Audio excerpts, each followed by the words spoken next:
Can you believe that this tiny piece of JavaScript code could have hacked your computer just by sending you a message on Discord? Yeah, this script looks tiny and harmless at first glance, but it actually triggers a memory corruption vulnerability in V8, the JavaScript engine used by Chromium, which is used by Discord Desktop. Discord is built on Electron, which is just like Chrome browser without tabs, but with added Node.js and desktop integration features, which introduce additional vulnerabilities. When we run this JavaScript snippet in the DevTools console on a vulnerable version of Discord from 2 years ago, something strange happens. Check this out. We're calling the function foo repeatedly. On the first call, it returns a big negative value, -4294 and so on. But after running it in a loop for 0x 10,000 times, it suddenly changes to 1. How can the same function with the same arguments produce completely different results? Weird, right? What's even more interesting is that this behavior can be exploited.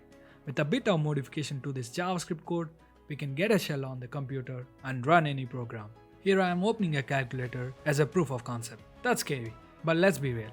No one is dumb enough to open Discord DevTools and run this script just because you asked them, right? So we found an XSS vulnerability on Vimeo that allowed us to run JavaScript inside Discord embeds. And now all it takes is sending you a message and waiting for you to click on Vimeo video, and boom, we gain access to your computer. And that sounds crazy. So in this video, we'll learn how this entire exploit chain works from a simple XSS to a full code execution while covering the basics of V8 exploit development. Alright, let's dive in. Back in 2021, my hacker friends Harsh, Masato, Uday and I found this vulnerability and reported it to Discord. Their team at Discord acted super fast. I think they patched the vulnerability in less than an hour and later awarded us with a $5,000 bounty. Now, Discord's current version is safe from this specific exploit. However, if someone manages to find an XSS vulnerability on discord.com, achieving code execution using a V8 end exploit like the one we used here wouldn't be trivial. Before diving into the details, let me quickly explain how Electron works and how Discord Desktop is built with it. So, Electron makes turning a web application into a desktop app so easy. It's a simplified version of Discord code. You could literally run this snippet to create a cross-platform desktop application for Discord, and that's how easy it is. The code here is essentially like opening a Chrome tab and navigating to Discord. But we are too lazy to use Chrome, so we use Electron apps to do that. Now you might ask, why not just use Discord in Chrome? You could, but Electron offers more freedom for performance optimizations, desktop integrations, and custom rendered process preferences. One of these freedoms is the ability to disable Chrome Sandbox, which makes it easier to access system resources. Discord utilizes the feature and it's really a bad idea. In Chrome, the rendered process is sandboxed by default for a good reason. So even if there is a memory corruption bug in V8, the JavaScript engine, an attacker can't easily break out and gain full control of the system. But with Discord disabling the sandbox with an XSS vulnerability on Discord and combining it with a V8 memory corruption bug, we can gain a shell on Discord desktop users' computer easily. Now, our next step is to find an XSS to execute JavaScript within the Discord app. Discord's web application uses React for frontend, and to be honest, React makes finding an XSS a bit harder. Instead of targeting Discord directly, we shifted focus to Discord embeds. Since Discord supports embeds like YouTube, Sketchfab, and Vimeo, finding an XSS in any of these sites let us execute JavaScript within Discord. So after a few days of digging, we discovered a trivial DOM-based XSS vulnerability on Vimeo. What's happening here is, Vimeo reads the URL query parameter and validates that the hostname is vimeo.com before redirecting. Can you see why this is an insecure validation? Yeah, it doesn't validate the protocol. This means we can bypass the check by using JavaScript protocol with the vimeo.com hostname, allowing arbitrary JavaScript execution on vimeo.com. So now that we have an XSS on Vimeo, if we simply paste the Vimeo link, nothing happens because Discord looks for Open Graph metadata to generate embeds, and our XSS URL lacked those tags. So the embed doesn't work. But there is a cool trick. We can host our own OZ metadata. For example, I copied the OZ tags from a YouTube video, hosted them on my site, and pasted the link in Discord. Just like that, Discord created a YouTube embed. Now, if we replace OZ video URL with our Vimeo XSS, it will create a Vimeo embed. When someone clicks the embed, the XSS runs inside the Discord Electron app. But notice that we have XSS on player.vimeo.com, not discord.com. And it's also in a sandboxed iframe. But that's enough. From the iframe, we can open a new Discord window that runs in an unsandboxed renderer process. And now we just need to run a V8 exploit in this window to get a shell. To get a shell, we need a V8 exploit. However, we are not some state-sponsored hacking group or pro-offset team with access to zero-day V8 vulnerabilities. But we didn't need to be. This code was using an outdated Electron version, 10 releases behind Chrome at the time, missing patches for numerous V8 vulnerabilities. Even today's Discord Electron version is often 2 versions behind Chrome, leaving it vulnerable to some bugs. Anyway, since Chrome is open source, finding fixed vulnerabilities was as simple as looking through its commit logs and its issue tracker.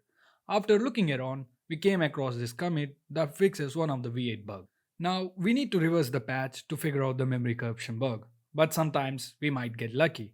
The commit even includes a proof of concept script. So we got lucky here and there is a POC. If you notice, the POC is exactly the same as the script I showed in the intro. So our next task is to transform this POC into a full exploit that executes arbitrary assembly instructions and performs syscalls to get a shell, all directly from JavaScript. Which brings us to the question we asked in the intro. Why does calling foo true return different results before and after running it 0x 10,000 times?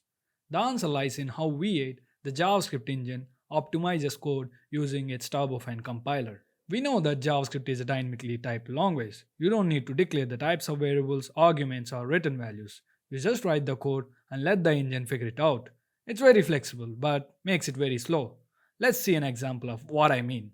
Let's break down how V8 executes JavaScript code and why it is slow. When we run a function like this that adds 32-bit small integers, first it's converted into this bytecode and then it's interpreted. Both of these tasks take place in V8 ignition. This bytecode essentially means load the second argument B into an accumulator register, add the value in the accumulator to the first argument A, and then store the result back in the accumulator. This 0 here is a feedback vector slot which I will discuss later. Finally, return the result. Simple enough, right? Well, not really. While this bytecode is being executed by V8 Ignition interpreter, there is one big challenge. Ignition doesn't know the types of A and B. The problem is, when the interpreter encounters the add A0 instruction, it first needs to determine the types of A and B.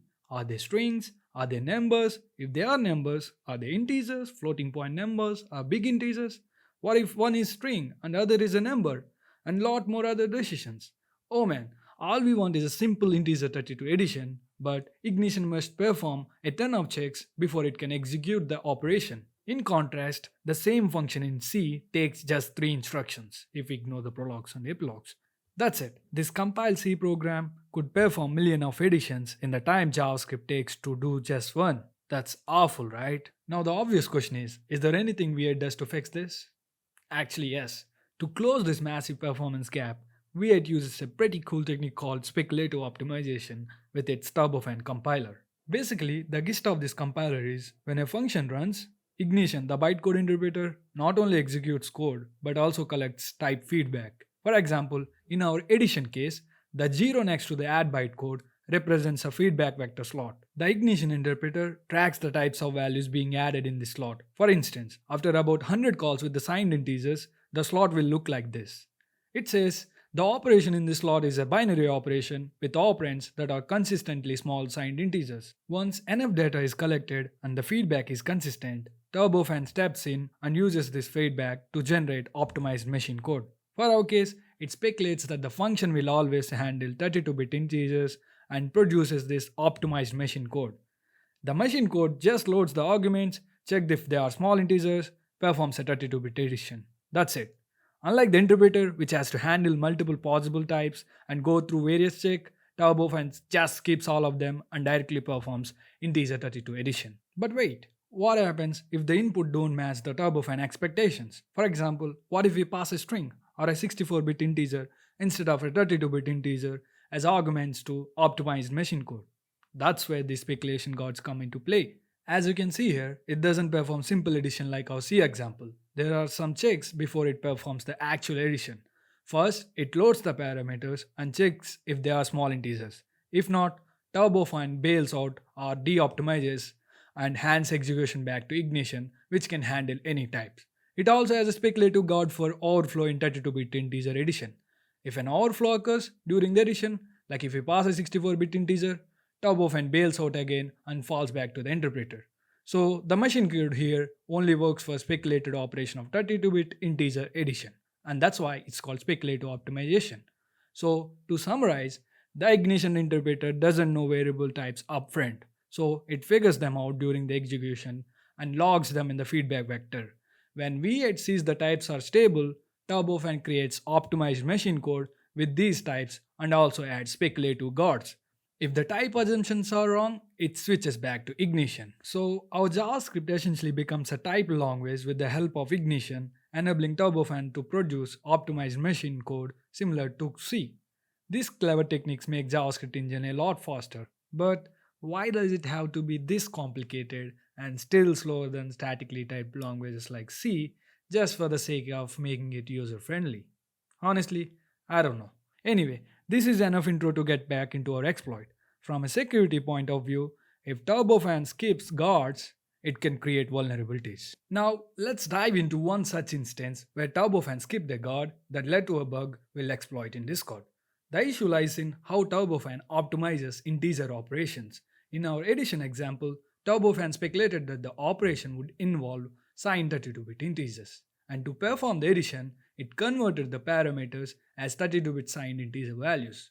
However, it has to make sure that these parameters are indeed 32-bit integers.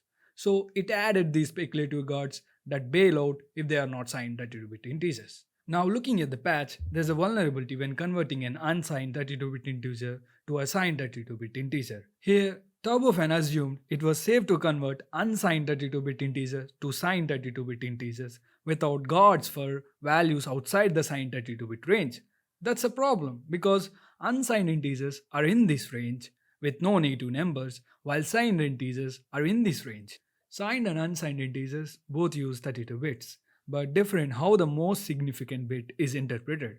In signed integers, the MSB indicates the sign, 0 for positive, 1 for negative. In unsigned integers, the MSB is part of the value, allowing only positives and doubling the range. If TurboFan truncates an unsigned integer to a signed 32-bit integer without guards to ensure the value is within the signed 32-bit range, it can override the signedness information. In the vulnerable version, no such guard exists, so the conversion proceeds without a bailout. For a value like largest unsigned integer, the most significant bit is set to 1, resulting in the value being represented as -1 in 2's complement form. And that is what exactly happened in our proof of concept. TurboFan mishandled the output of mathmax. TurboFan speculates that the subtraction here is a signed 32-bit. As the mathmax returns the largest unsigned integer for true, it should bail out because this value is not in the signed 32-bit range. However, TurboFan truncated the value to -1 as a signed 32-bit integer without any speculative guards to bail out. This caused true to return two different results before and after the optimization. The patch version fixed this issue by introducing a speculative guard. You might wonder why mathmax specifically. For that, I've written a detailed root cause analysis in my blog, which you can check out. In this video though, we'll only focus on the exploitation part. Now comes the interesting part. By extending the POC to this, we can create an array with the length of -1, which is not possible if you try. In V8, array lengths are treated as unsigned integers, so -1 becomes the largest unsigned integer. This enables out-of-bounds memory access, granting access to a vast memory range beyond the array's allocated boundaries. For example, we can read and write at offset 1337, far beyond the bounds. But wait, how did we got array with length -1 out of nowhere? To understand, we need to dig deep into TurboFan optimization. In the code, we are just creating an array with a length equal to this, and then calling pop function on it, which means the array length will be reduced by 1. While compiling the machine code for the foo function, TurboFan performs numerous optimizations, and one of them is inlining. Here, it skips calling pop function since all it does is reduce the array length by 1. So instead, it directly inlines the subtraction in the foo function. And now it even goes further to perform optimization called constant folding. Instead of dynamically calculating length equal to length -1, it directly assigns the pre-computed value. That's where the problem arises. TurboFan needs to track array length accurately for constant folding. However, the truncation bug, which we discussed before, causes a mismatch. TurboFan tracks the length as 0, but the actual length in memory is 1. This confusion leads to pre-compute the new length as -1. That means our array now has a length of largest unsigned integer, giving us access to memory far beyond its actual bounds on the V8 heap. Now comes the even cooler part. With this out-of-bounds array access, the ultimate goal is to control program execution. If the array were on the stack, this could be done more straightforwardly by overwriting the return address and doing a ROP, return-oriented programming. But since our array is on the V8 heap, we need a different approach. So what we can do is somehow locate a page with read, write and execute permissions in memory and write shellcode to it. For example, we could write these machine instructions that pops the calculator app, then redirect execution to that page. But there are many problems to do this. The heap memory we access using our out-of-bounds array is writable but not executable. And there is executable memory on the heap, but it is not writable. To run arbitrary instructions, we need to solve three problems. First, we need to expand our out-of-bounds access to read and write anywhere in the process memory. Then, we need to find an RWX page and write shellcode there, and then finally redirect execution to it. Fortunately though, there is an easy solution for problem 2 and 3, WebAssembly. WebAssembly allows us to run code written in C and Rust in the browser. As usually, let's see an example. Let's take a simple C program that returns 42. Compiling this to a WebAssembly with tools like Clang will produce WASM binary code. When we load this via webassembly.module, V8 compiles this code into machine code and stores it on a RWX page and gives a reference to it through an instance object. We can call this and run main function. The interesting part is V8 internally creates an RWX page, writes the compiled WASM code there and stores a pointer to it on the heap. Our idea is to use the out-of-bounds access to locate this pointer, override the machine code it points to with our custom shellcode, and then call the assembly function from JavaScript to execute it. Pretty cool, right? But first, we need to solve problem 1. How can we use this out-of-bound access to achieve arbitrary read and write? To do that, we need to dive into the memory layout of the V8 heap and understand how JavaScript values like strings and arrays are stored. We'll use that information to convert the out-of-bounds access into an arbitrary read and write. So the next question is, what lies beyond our out-of-bounds array? To figure that out, let's create the following values and inspect their memory structure. First, we have an array with out-of-bounds access, followed by an array of floating point numbers. Notice how our uberarray can access the memory of preceding objects. Next, we have an object with a property. Now, let's understand the memory structure of double array, which is an array of floating point numbers. First, there is a map. In V8, every object starts with a pointer to something called a map. This map is like metadata. It tells V8 what type of object we are dealing with. Is it a string, an array, if so what kind, or maybe a number, and so on. And map also tells how to access properties. Next, we see a pointer to empty properties array. This is where the object would store if it has any properties. Then there's a pointer to the elements array. This is where the actual data lives. For double array, the elements are stored in IEEE 754 floating point format. To make sense of these values, we can use a small snippet to convert them back to readable floating point numbers, and they will show 1.1337 and 2.1338. And finally, we have the length of the array. So far so good. But wait, there's something strange about this heap memory. First, the length of the array is shown as 4, even though our array only contains 2 elements. And second, the pointers are only 32 bits. But we are on a 64-bit system. At first glance, these look like invalid addresses, right? But the answer for these two strange behaviors lies in V8 memory optimization techniques called pointer tagging and pointer compression. Let's start with pointer tagging. In V8, pointers store additional information, not just pointers to memory addresses. Specifically, the least significant bit stores information. If the LSB is 1, it indicates that it is a pointer to a heap object. If the LSB is 0, it indicates that it is a small integer. To support this, small integers are left shifted by 1 to ensure their LSB is always 0. For example, our array length of 2 is stored as 2 left shifted 1, which will be 4. This also means in V8, small integers are only 31 bit. For pointers, the least significant bit is always set to 1, which means while dereferencing the pointer, we need to clear that bit by subtracting 1. So that explains why our double array length is 4. But this doesn't explain why pointers are only 32-bit, even though we're on a 64-bit system. It is due to a technique called pointer compression. Instead of storing the full 64-bit address, V8 stores only 32-bit offsets from the base of the heap. When dereferencing a pointer, V8 adds this offset from R13 register to the heap base address to calculate the full 64-bit address. For instance, the element pointer is an offset. To get the actual address, we add the base address of the heap and subtract 1. This combination of memory optimization techniques, pointer tagging and compression explains the unusual behavior we are seeing in the heap layout. Alright, with that information, let's move on to the exploitation phase. Our array can only access small integers on the heap because of the pointer tagging.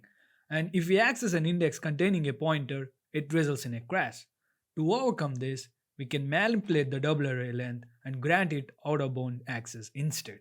The length of double array is stored at 21st index of array. By overwriting this index with a large value, we can extend the length of double array far beyond its original bounds. This allows double array to access any memory value through its index without the restriction that array has. Now that we have an out-of-bounds double array, let's take a closer look at the memory layout of array with object, which is located right next to it. Just like double array, it has a map, a properties pointer, and an elements pointer. What's really interesting here is that the array with object stores a pointer to an object at its index 0. Using our double array, we can read this pointer value from double array's index 10 and link the memory address of the object stored in index 0. So if we replace the 0th index with any object, we can leak its pointer as well. In V8 exploitation terminology, this is called Addrof Primitive. It lets us retrieve the memory address of any object in the heap. However, this only gives us the pointers to objects, not the actual value stored at those addresses. To read or write memory on the heap, we can create another double array right next to array with object. Using our out-of-bounds double array at offset 17, we can manipulate the elements pointer of this new double array. When we access an element of double array at an offset, V8 reads the value from elements pointer plus 8 plus offset. Now what happens if we override the elements pointer of this new double array with an arbitrary memory address? Exactly, V8 will read memory from this pointer. For example, if we set the elements pointer to the address of original array, accessing double array at offset 0 would return original array's elements pointer and length value. In the same way, we can write to any heap address. By setting the elements pointer of the double array to the target address -0x8 and writing to the 0th index of the double array, we'll write directly to the target address. This is how we can read or write to any location on the heap. However, there's a catch. Our heap write primitive only works within the V8 heap. And remember that the RWX page is located outside of the heap. To address this problem, we can use typed arrays. Unlike double arrays, typed arrays allocate their buffers outside the V8 heap and store the full pointer to the buffer within the heap. With our double array at offset 26, we can override this full pointer, and once the pointer is set to a target address, any values returned to the typed array's elements will be directly returned to the target address. This allows us to write to memories outside of the V8 heap, including the RWX page. And finally, we have everything we need to pop the calculator on Discord. First, we create an RWX page and convert our shellcode into floating point format. Using our Addrof Primitive, we get the instance address, then at offset 0x68, we can find the RWX page address. Next, we use our full write primitive to write the shellcode to this RWX page. Once the shellcode is written, calling exec shellcode executes it. And just like that, the calculator pops open.